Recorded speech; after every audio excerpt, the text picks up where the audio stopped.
พวกคุณรู้ใช่ไหมครับว่าทำไมมันฝรั่งทอดกรอบถึงไม่ดีต่อสุขภาพนั่นก็เพราะว่ากว่ามันจะมาเป็นแผ่นๆให้เราได้กินนั้นเนี่ยครับมันผ่านกระบวนการแปรรูปต่างๆมากมายมีสารเจือปนนั่นนี่ที่มีผลให้เป็นโรคเบาหวานมะเร็งโรคหัวใจและโรคอ้วนได้ในที่สุดนั่นเองครับอันนี้เนี่ยเป็นสำหรับคนที่อยากรู้อะไรเร็วๆนะครับผมแต่ถ้าสำหรับใครที่อยากดูอะไรยาวๆแล้วก็ติดตามกันเลยครับกับสาระเร็วตอนนี้ครับทำไมของไม่ดีถึงอร่อยอย่างที่ต้นคลิปได้บอกไปแล้วครับว่าทำไมของไม่ดีถึงอร่อยเราก็ต้องไปดูกันก่อนครับว่าอะไรบ้างที่อร่อยแต่เราก็รู้ว่ามันไม่ดีก่อนอื่นครับต้องมาทำความเข้าใจเรื่องการแปรรูปอาหารกันก่อนองค์การอาหารและเกษตรแห่งสหประชาชาติหรือ FAO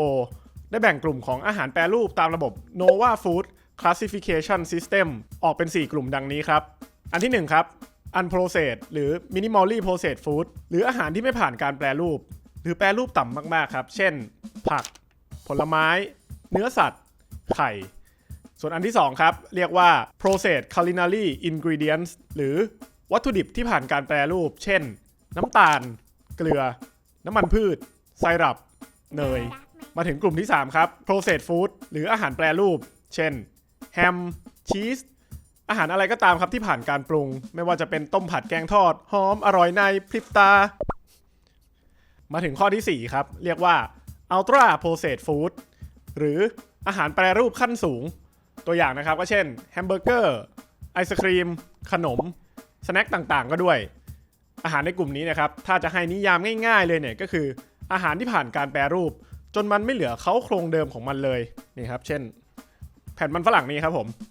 หรือจะให้อธิบายง่ายไปกว่านั้นอีกนะครับก็คือจะบอกได้ว่ามันคืออาหารที่เราไม่สามารถทำกินเองได้ในครัวเรือนนั่นเองครับมันจะมีของกินอยู่อย่างหนึ่งครับที่สามารถเป็นได้ทั้ง processed food และ ultra processed food นั่นก็คือขนมปังนั่นเองขนมปังเนี่ยที่สามารถเรียกว่า processed food ได้นะครับมันเกิดจากการที่เราเอาแป้งที่มีแค่น้ำแป้งแล้วก็ยีสต์เนี่ยครับมาผสมผสานกันก็เกิดเป็นขนมปังใช่ไหมครับซึ่งทั้งน้ำและยีสต์เนี่ยเราก็สามารถเรียกว่ามันเป็น unprocessed ingredient ได้อยู่แล้วหรือก็คือวัตถุดิบที่ไม่ผ่านการปรุงแต่งซึ่งต่างจากขนมปังสำเร็จรูปที่เราหาซื้อได้ตามห้างหรือร้านสะดวกซื้อครับเพราะพวกนี้แทบจะเป็น ultra processed food ทั้งหมดเลยสาเหตุที่ขนมปัง ultra processed food นะครับได้รับความนิยมเพิ่มมากขึ้นเนี่ยก็เพราะว่าการมาถึงของยุคอุตสาหกรรมเพราะยุคนั้นเนี่ยมีความต้องการที่มากขึ้นครับจึงมีการผลิตที่มากขึ้นเพื่อรองรับความต้องการนั่นเองขนมปังพวกนี้ครับจึงต้องมีการเพิ่มรสชาติผ่านสารแต่งกลิ่นต่างๆนอกจากนี้ยังมีการผสมสารยืดอายุสินค้าให้สินค้าเหล่านี้อยู่ได้นานขึ้นหรืออาจจะมีส่วนผสมทางเคมีอื่นๆอีกมากมายครับมันจึงทำให้ขนมปังโปรเซสฟู้ดธรรมดาเนี่ยครับกลายเป็นขนมปังอัลตร้าโปรเซสฟู้ดไปโดยปริยายครับเผื่อไม่เห็นภาพกันนะครับอันนี้คือตัวอย่างฉลากของขนมปังที่เป็นอัลตร้าโปรเซสฟู้ดอย่างที่ผมว่ามาครับอย่างที่เราเห็นนะครับว่าส่วนผสมที่มีอยู่ข้างในนั้นเนี่ยเยอะมาก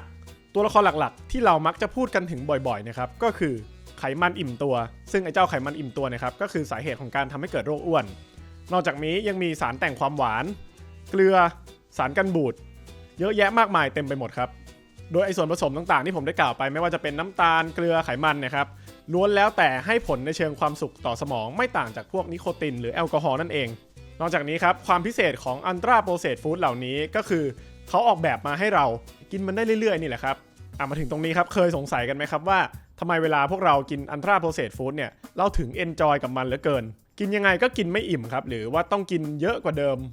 มากๆกว่ามันจะอิ่มนั่นก็เพราะว่ากระบวนการต่างๆจนมาเป็นอัลตร้าโปรเซสฟู้ดนั้นเนี่ยครับเราเรียกง่ายๆได้เลยว่ามันคือการย่อยล่วงหน้าครับจากหนังสือ Ultra Processed People Why Do We All Eat Stuff That Isn't Food and Why Can't We Stop ได้บอกไว้ว่าวัตถุดิบหลายๆอย่างใน Ultra Processed Food นั้นเนี่ยครับล้วนผ่านการแยกสลายโมเลกุลจากอย่างหนึ่งให้กลายเป็นอีกอย่างหนึ่งรวมทั้งแต่งเติมรสชาติกลิ่นสีสารพัดของกุ๊กกิ๊กจนเกิดมาเป็นสินค้าอย่างที่ผู้ผลิตต้องการจะให้เป็นซึ่งในกระบวนการย่อยล่วงหน้านี่แหละครับทำให้ร่างกายของเราเนี่ยครับยังไงไปดูครับโดยปกติเวลาเรากินอะไรเข้าไปแล้วนะครับร่างกายของเราจะตรวจจับได้ว่าสิ่งนั้นเนี่ยคืออะไรจะต้องจัดการกับมันยังไง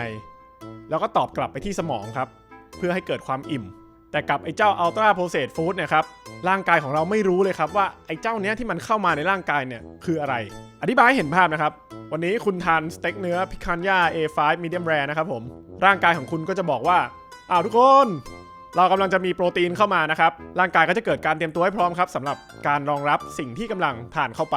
ในกรณีนี้เนี่ยไม่ว่าจะเป็นรอย่อยหรือรอเพื่อไปจัดสรรไปเก็บไปใช้งานยังไงก็ตามแต่นะครับผมแต่พอมันเป็น Ultra Processed Food มันคือคนละเรื่องกันเลยครับในขณะที่เรากำลังเคี้ยวกำลังกินนะครับแล้วก็จิตวิญญาณกำลังบอกว่าอร่อยมากแต่ร่างกายของคุณครับกำลังงงครับว่านี่มันกินอะไรเข้ามาวะคือมันรู้นะว่าปากขยับมีรสชาติแต่นี่มันอะไรวะนี่มันอะไรแปลว่าต้องกินอีกครับนั่นแหละครับผมที่บอกว่าเราต้องกินไปเรื่อยๆแบบมันไม่รู้สึกอิ่มสักทีนะครับเพราะร่างกายมันงงอยู่นั่นเองอีกนิดนึงครับ Howard Moskowitz นักวิทยาศาสตร์อาหารครับได้ยกตัวอย่างของสิ่งที่ทำให้เราติดนั่นก็คือมันฝรั่งทอดเหตุผลที่ทำให้เราติดนะครับมันเกิดมาจากการผสมผสานอย่างลงตัวของเกลือไขมันแล้วก็ความกรอบครับ3สิ่งนี้เนี่ยทำให้เกิดสิ่งที่เรียกว่า bliss point ซึ่ง bliss point เนี่ยครับมันคือจุดที่รสชาติต่างๆนั้นลงตัวมากที่สุดครับซึ่งสิ่งนี้ครับมันก็ถูกคิดค้นจากนักวิทยาศาสตร์อาหารแล้วก็นักการตลาดครับที่เขาไปรวบรวมข้อมูลมาซึ่งไอ้เจ้า bliss point เนี่ยครับมันทำให้สมองของเรารู้สึกอิ่มเอมใจเอามากๆทุกครั้งที่เราได้กินเข้าไปสมองของเราก็จะหลั่งสารโดพามีนครับหรือสารแห่งความสุขออกมาก็อารมณ์ประมาณว่าทุกครั้งที่เรากินเข้าไปครับความฟินก็บังเกิดอะไรประมาณนั้นครับพอหมดคำสมองเราก็จะบอกว่าเอาอีกหยิบอีกกินอีกนะอะไรทำนองนั้นเลยนะครับผมเล่ากันมาขนาดนี้ครับแน่นอนว่าทั่วโลกเองนะครับเริ่มตระหนักถึงอันตรายของมันแล้วเช่นกันนะครับผม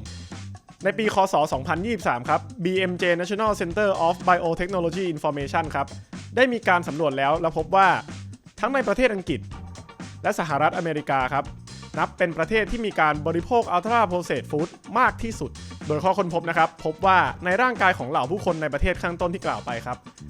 ได้รับพลังงานที่มาจาก Ultra Processed Food ถึง 58% คือถ้าเทียบว่าร่างกายเรามีพลังงาน 100% นะครับมันมีไปแล้ว 58% นะครับไอ้เจ้า Ultra Processed Food นะครับซึ่งสอดคล้องกับจำนวนผู้ป่วยด้วยโรคอ้วนที่เพิ่มสูงขึ้นในทั้ง2ประเทศครับและเมื่อวันที่ 28 พฤษภาคม คศ 2021 ครับสำนักข่าว BBC ครับได้เผยแพร่คลิปของนายแพทย์คริสฟานทาเลเกนนะครับที่ได้ทำการทดลองด้วยตัวเองครับด้วยการกินอาหารที่มีการแปรรูปต่ำเนี่ยเป็นเวลา1เดือนสลับกับการกินอาหารที่มีการแปรรูปสูงนะครับเป็นเวลาอีก1เดือนนะครับซึ่งผลที่ออกมาไม่ต้องสืบครับ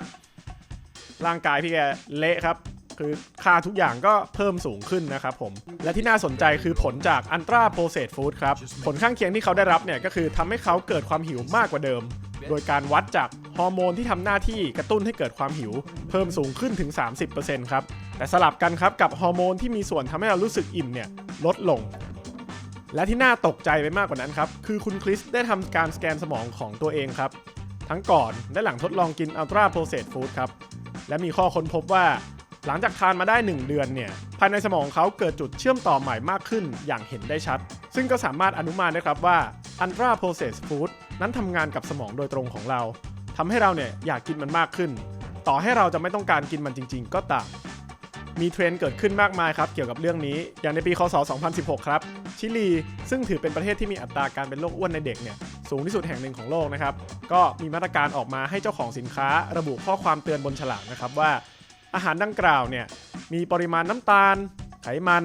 แคลอรี่สูงก็ให้ระบุเอาไว้ด้วยนะครับผมและในปีคศ2018ครับรัฐบาลสหราชอาณาจักรเริ่มใช้มาตรการการจัดเก็บภาษีสำหรับเครื่องดื่มที่มีน้ำตาลเป็นส่วนประกอบ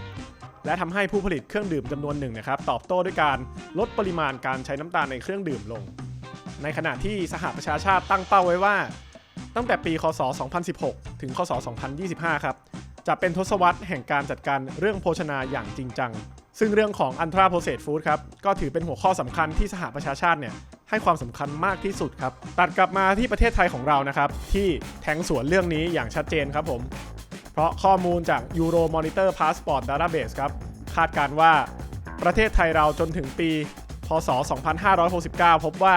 การเติบโตของตลาด Ultra Processed Food จะเพิ่มขึ้นอย่างต่อเนื่อง โดยเฉพาะอาหารกลุ่มลูกอมลูกกวาดอมยิ้มหมากฝรั่งกลุ่มขนมอบชนิดหวานกลุ่มขนมปังและกลุ่มขนมอบชนิดไม่หวานกลุ่มขนมขบเคี้ยวกลุ่มเครื่องดื่มที่ไม่มีแอลกอฮอล์และกลุ่มขนมหวานแช่แข็งที่มีนมเป็นส่วนประกอบหลักมาถึงตรงนี้นะครับผมทั้งคุณทั้งผมเนี่ยก็น่าจะรู้กันแล้วนะครับว่าทำไมของไม่ดีถึงอร่อยแต่ให้สรุปอีกครั้งก็คือเพราะว่าเขาออกแบบมาเพื่อให้เราสามารถกินมันได้ไม่หยุดนั่นแหละครับสำหรับท่านใดครับมีคำแนะนำเกี่ยวกับเรื่องการกินนะครับหรือว่ากินอย่างมีสุขภาพที่ดียังไงก็สามารถมาพูดคุยกันได้มาแบ่งปันกันได้นะครับผม